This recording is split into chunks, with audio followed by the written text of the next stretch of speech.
নমস্কার বন্ধুরা, yummy kitchen Bangla থেকে আপনাদেরকে স্বাগত। আজ আমরা নতুন একটি রেসিপি বানাবো আম আর দুধ দিয়ে। এই রেসিপিটা আপনারা হয়তো কোনোদিনই খাননি, তো দেখুন রেসিপিটা কিভাবে বানাতে হয়, আপনাদের নিশ্চয়ই ভীষণই ভালো লাগবে। প্রত্যেক দিন নিত্য নতুন রেসিপি পেতে আমাদের চ্যানেলটাকে সাবস্ক্রাইব করবেন এবং পাশে বেল আইকনটি ক্লিক করে আমাদের সঙ্গে থাকবেন। চলুন তাহলে দেখা যাক আমাদের আজকের রেসিপি। এখানে আমি একটা পাকা আম নিয়েছি। এই আমটাকে এখন খোসা ছাড়িয়ে লম্বা লম্বা টুকরো করে কেটে নেব। দেখুন এই আমটাকে আমি লম্বা লম্বা টুকরো করে কেটে নিয়েছি। এবার এগুলোকে আমি ছোট ছোট টুকরো করে কেটে নেব। দেখুন আমগুলোকে আমি ছোট ছোট টুকরো করে কেটে নিয়েছি। আপনারাও যখন রেসিপিটি বানাবেন এইভাবে ছোট ছোট টুকরো করে কেটে নেবেন। দেখুন একটা মিক্সিং জার নিয়েছি। এখন এই আমের অর্ধেকটা আমি এর ভিতরে দিয়ে ব্লেন্ড করে নেব। অর্ধেকটা আমি দিয়ে দিলাম। দেখুন এইভাবে আমরা আমটাকে ব্লেন্ড করে নিয়েছি। আপনারাও এইভাবেই ব্লেন্ড করে নেবেন। দেখুন আমি গ্যাস জ্বালিয়ে একটা ফ্রাইং প্যান চাপিয়ে দিয়েছি। এটা গরম হয়ে গেছে। আমি এখন 1 চামচ ঘি দিচ্ছি। দেখুন ঘিটা গরম হয়ে গেছে। আমি একটু খুন্তির সাহায্যে এটাকে নাড়িয়ে নিচ্ছি। এখানে আমি হাফ বাটি সিমুই নিয়েছি। সিমুইটা একটু পাতলা টাইপের, আপনাদের যেমন ইচ্ছা তেমন নিতে পারেন। কোনো সিমুই একটু পাতলা হয়, কোনোটা মোটা হয়। আমি ঢেলে দিলাম ঘিয়ের মধ্যে। এবার এটাকে আমি হালকা সোনালি কালার করে একটু ভেজে নেব। খুব বেশি লাল করে ভাজার দরকার নেই, হালকা সোনালি করে ভাজলেই হয়ে যাবে, জাস্ট 1 মিনিটের জন্য। দেখুন এটা আমি 1 মিনিট ভেজে নিয়েছি সোনালি কালার করে। এবার আমি দুধটা দিয়ে দেবো। 1 গ্লাস দুধ নিয়েছি এখানে, দুধটা আমি দিয়ে দিলাম। দেখুন দুধটা আমার দেওয়া হয়ে গেছে। এবার হাই হিটে এটাকে আমি একটু ফুটিয়ে নেব।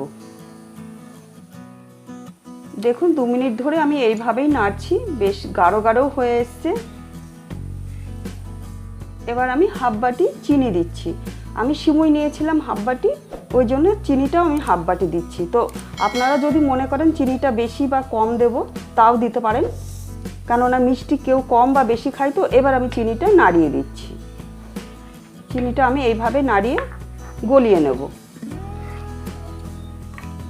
দেখুন সিমুইটা বেশ ফুটে উঠেছে।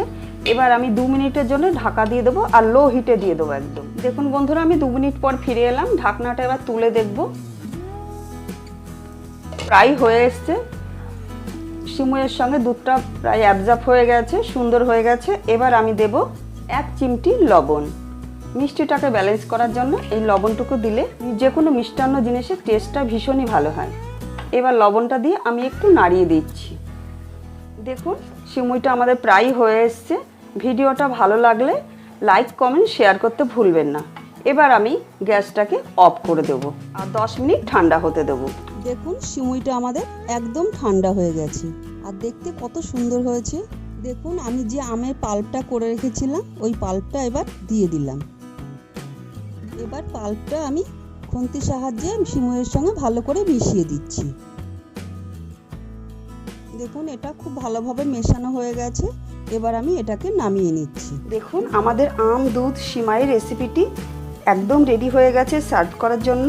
আপনারা যদি এরকম নতুন নতুন রেসিপি পেতে চান তাহলে অবশ্যই আমার চ্যানেলটাকে সাবস্ক্রাইব করে রাখবেন, পাশে বেল আইকনটি ক্লিক করে আমাদের সঙ্গে থাকবেন। আগামী রেসিপিতে আমি আবার হাজির হয়ে যাব।